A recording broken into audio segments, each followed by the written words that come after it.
والعذر علينا مدى لله دا.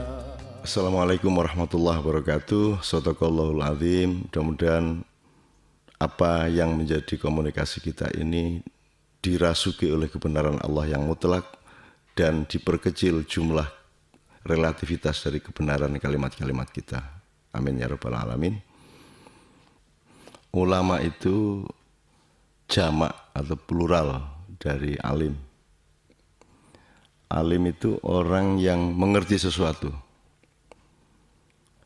Sejauh yang saya coba fahami dari tradisi-tradisi idiomatik di dalam penggunaan kata dan makna di dalam sejarah Islam, alim itu orang yang memiliki pengetahuan yang sifatnya meluas. Kalau arif itu orang yang memiliki pengetahuan yang sifatnya mendalam. Mendalam itu garisnya satu alur dengan ketinggian. Jadi dalam sama tinggi itu satu garis. Makanya ada majelis taklim, ada majelis ta'rif. Kalau majelis taklim itu menghimpun ilmu sebanyak-banyaknya, seluas-luasnya. Kalau majelis ta'rif itu pendalaman-pendalamannya. Hasilnya adalah makrifat. Kan gitu. Makanya dalam dunia tasawuf, dunia thariqat itu kata makrifat sangat penting karena mereka melakukan tradisi-tradisi untuk mendalami sesuatu.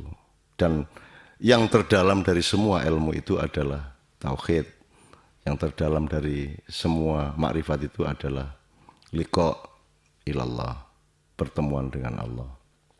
Nah, di dalam Al-Quran kata alim itu diperjodohkan oleh Allah dengan kata hakim. Wallahu alimun hakim. Kalau pakai tafsir sehari-hari, kita di gardu, kita di warung, kita bukan orang-orang yang alim dan juga bukan orang yang arif, tapi kita diwajibkan oleh Allah untuk juga menggunakan akal pikiran, maka kita coba fahami alimun hakim itu kayaknya mungkin maksudnya Allah itu kalau kamu pandai kamu harus bijaksana. Kalau kamu alim jangan tidak hakim. Jadi kita berlindung kepada Allah dari orang-orang yang alim tapi tidak hakim. Orang-orang yang pinter tapi tidak punya kebijaksanaan. Masih mending orang bodoh tapi bijaksana daripada bahayanya orang pinter yang tidak bijaksana. Nah, salah satu tanda-tanda dari cara Allah meletakkan fungsi-fungsinya di dalam ayat-ayat itu kan ada gabungan-gabungan yang seperti itu dan itu harus kita interpretasikan. Wa huwal alimul hakim itu mempersyaratkan kedewasaan. Tidak mungkin kebijaksanaan lahir dari sesuatu yang tidak dewasa, mature, kematangan. Salah satu formula kematangan seorang ulama atau seorang yang alim adalah dia mampu merdeka dari dunia.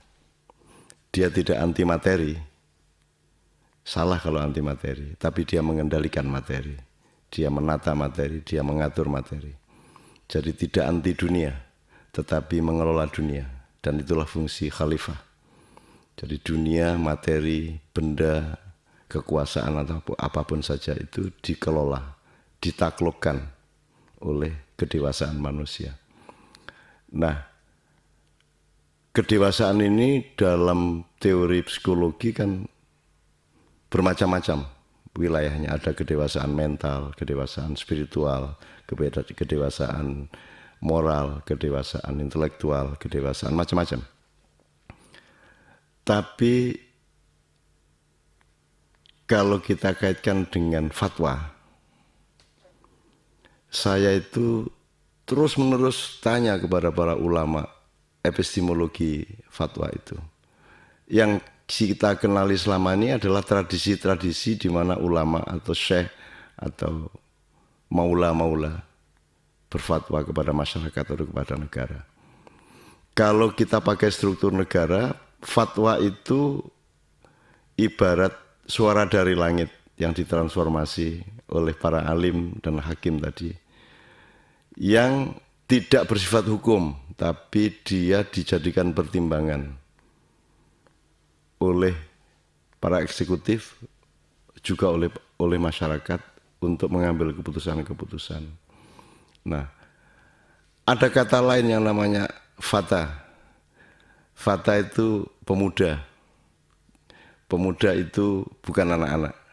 Jadi saya otak-atik gaduk aja karena saya bukan orang alim. Fatwa itu kalau dalam pemahaman subjektif saya ya, dan ini tidak pasti benar, adalah pendapat yang dewasa.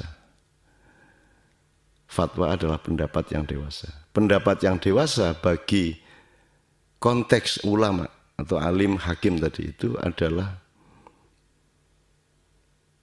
rekomendasi atau anjuran atau kesimpulan tentang sesuatu atau peringatan atau apapun, himbauan yang sudah diperhitungkan dengan penuh kedewasaan dan kematangan. Tapi dia tidak punya kekuatan hukum, karena hukum itu padat, kalau fatwa itu cair atau bahkan rohani sifatnya. Nah, jadi kalau kita sekarang memohon kepada ulama untuk berfatwa, sesungguhnya yang kita cari adalah saran-saran yang dewasa dan matang agar kita semua selamat satu sama lain. Assalamualaikum warahmatullahi wabarakatuh.